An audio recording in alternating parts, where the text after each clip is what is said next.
Hello and welcome to this Wealth of Advice market update recorded on Wednesday, the 8th of October 2025.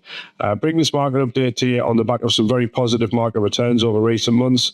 It does feel a lot different in my world from what we were experiencing April 9th, 10th when Trump's tariffs really brought markets to a low point. Some clients, rightly so, were concerned about what the future may look like. And the fund manager at one of the events we were at 2 weeks ago in London said, believe it or not, the Trump administration has perfectly planned what they're going to do all the way up to the US election midterms, which will be the back end of next year. They came and got the negative views through the ring at first, we're going to bring tariffs to the world.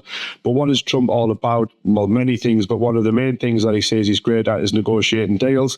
And then from April onwards, when the tariffs really were a worry, and then he said, I'm going to delay them for 100 days, which took us up to July, he started to negotiate tariff deals with other countries around the world. I think there is a big worry of what tariffs can bring in the form of inflation and other stuff a little way down the line. So we're not sitting here saying it's all over and everything's going to be rosy, but as a result of these tariffs not being as horrific as what people were first expecting, markets have come up nicely, and we're in a position now as we head in the final quarter of 2025 with every client portfolio showing some very positive returns so far. So that's pleasing, obviously. The investment events that we attended over the last couple of weeks, one of the main things that most fund managers were talking about was artificial intelligence, or AI, and how that's booming growth within the technology sector. And as a result of that, some of the biggest stocks in the world, your Amazon, your Nvidia, Microsoft, all of these big stocks have done very well on the back of it. And this is what's driving markets up. There is some fear that markets might be creating a bubble like what was done in the 1999 dot-com crash. But again, fund managers were highlighting this and saying, well, if you look at what happened in the dot-com crash of the 1990s, people were investing in internet startups that hadn't made a pound of profit at that point, and the share prices of some companies were just absolutely crazy. The example in the UK was Vodafone, whose share price went through the roof.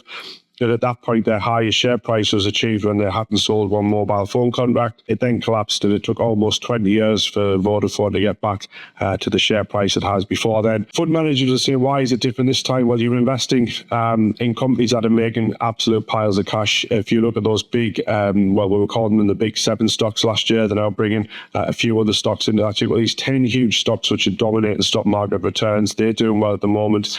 Interestingly, Trump, as part of his negotiation in these deals, is kind of structured things in such a way that some of these bigger companies aren't going to be adversely affected by it. And if you look at Trump's big, beautiful spending bill, as he called it a few months ago, that's all geared for these bigger companies to benefit in the coming months ahead. And as I say, this plan that the Trump administration has is to get the bad news kind of out first and then bring good news to you. Because obviously Trump only has one term. This time around, he can't stand for re-election in a couple of years' time. So the Republicans need to go into that next election knowing a new guy's going to be on the ticket or a new lady's going to be on the ticket. And that's what's they need to have positivity there. So the other area that you see from the US is that they are cutting interest rates. The Federal Reserve Chairman, Jerome Powell, was quite apprehensive about doing that. Trump has then threatened to get him out of his job, and it doesn't look like Powell will renew his job from next June, I think, when his term's up. But he has now started reducing interest rates over there, and that, to some people, poses a risk, because if you reduce an interest rates at a time when they still have high inflation over there, that may cause problems down the line. So that's my personal fear as to what may come back in the next couple of years, is inflation raise its ugly head again. And if we have 10% inflation or more like we had in 2022, then that could cause problems. But what we're being told is that everyone within the Federal Reserve Bank, the Bank of England, the European Central Bank, etc., are looking at risk management of how inflation is affecting things. We don't want to see unemployment figures go up. Unemployment figures over the last few months have been a focus of attention. And an interesting piece one fund manager explained is, with the advancement of artificial intelligence, AI, you are seeing better technologies implemented into businesses with better processes and procedures. As a result of that, some big companies are not employing new people. One story I read, which is a huge shame all over the world, is that graduates coming out of university are not getting picked up as frequently as what they probably perhaps were a couple of years ago, because companies are saying, well, I don't need to take on these many extra people because our processes and efficiencies mean that we don't have to. So this is driving profits. So you will see share prices go up, maybe at a time when unemployment is increasing as well. So that was one thing a fund manager said to look out at. But as I say, in 2025, the S&P 500 has already hit 28 record highs. And as I say, this is something where we're looking at that, we're keeping an eye on it. We're not sort of saying everything's going to be a simple home run from now on in. We look at asset allocation of the different portfolios, and we're trying, as I say, on a monthly basis to talk to fund managers. We've got quarterly updates coming up at the end of October with some other fund managers. What is the best place to be positioned, and are we taking too much risk in certain areas? If we are, we'll pull it back, or is there opportunities in other areas and we'll move clients' money into that where necessary. Bond markets, which government bonds we talk about, are very volatile at the moment all over the world, and that's because people are wondering, are central banks doing the right thing from a fiscal point of view? They're looking at what Rachel Reeves is doing and what the Federal Reserve guy I mentioned, Jerome Powell, what they're doing, and some people are unsure is it the right thing. So you're seeing bigger swings in bond markets, which is supposed to be a low-risk asset class, and they're not performing like low-risk asset classes right now. They're very, very volatile, and that's all because of uncertainty that's around there, as well as global politically uncertainty as well, with everything else going on in the world, whether it be what's happening in Russia, Ukraine, Gaza, the Middle East. So there's a hell of a lot going on there. So government bonds aren't acting like the low-risk asset class that they perhaps would have done over the previous few years. So that's something that's, as I say, that's on the agenda. Other news that came through, which again, when you look at it in isolation, looks bad. It said manufacturing output has been negative at 32 of the last 34 months in the US. But again, what we almost now need to appreciate is manufacturing only equates to 8% of the US economy. But the vast majority of US companies are making such huge profits that this negative metric has been overlooked. And again, if you now think of these big 10 huge giant American companies, as I say, your Amazon, your Netflix, Nvidia, Google, Microsoft, Apple, all these huge companies are making so much profit overseas that some of these more domestic metrics aren't really causing the markets to dip.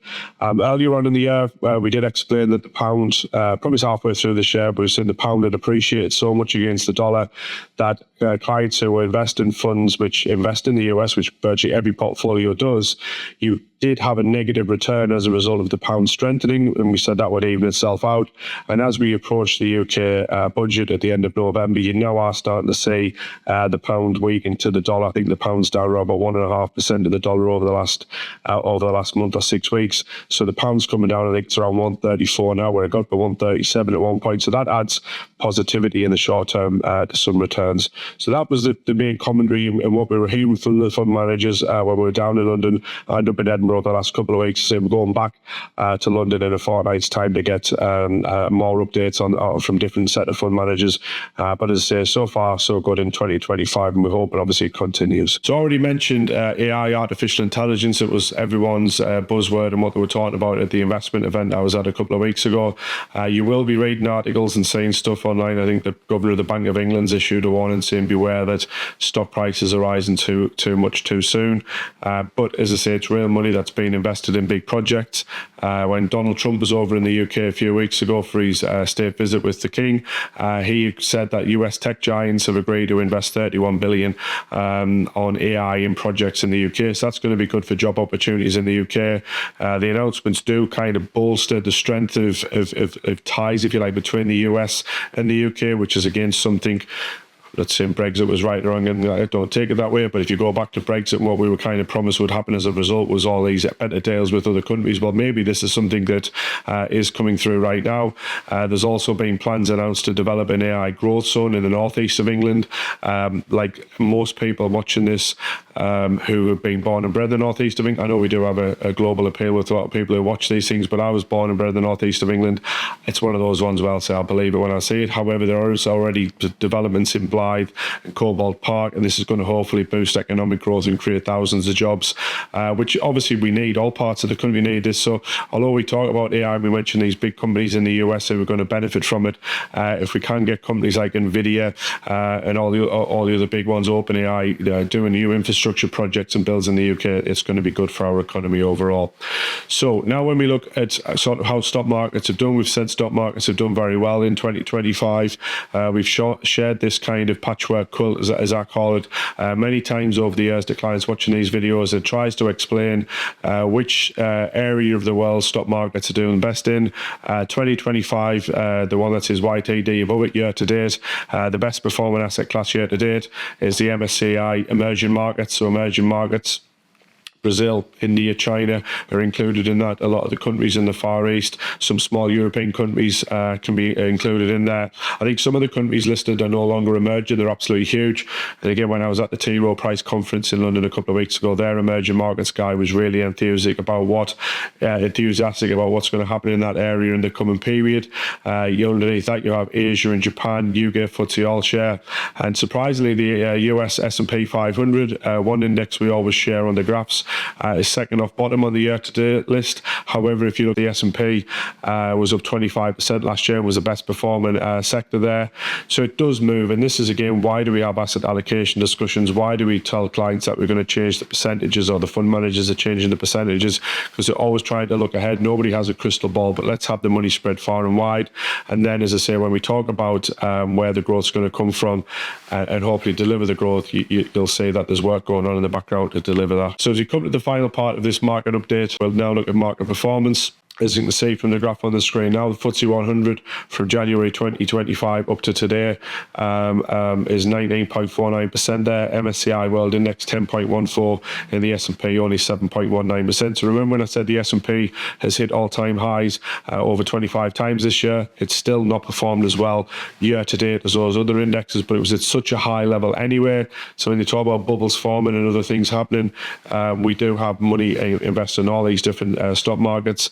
But then when you look at performance over 5 years, the S&P is almost up 100%, 98.68% over that period of time. And the FTSE 100 is now 91.64. But if you think of the times when we've updated these videos and the FTSE 100 has lagged so far behind, it is incredible that we've come on and the markets, as I say, are boosted by this excitement in AI and other sort of big spends that's going on all over the world.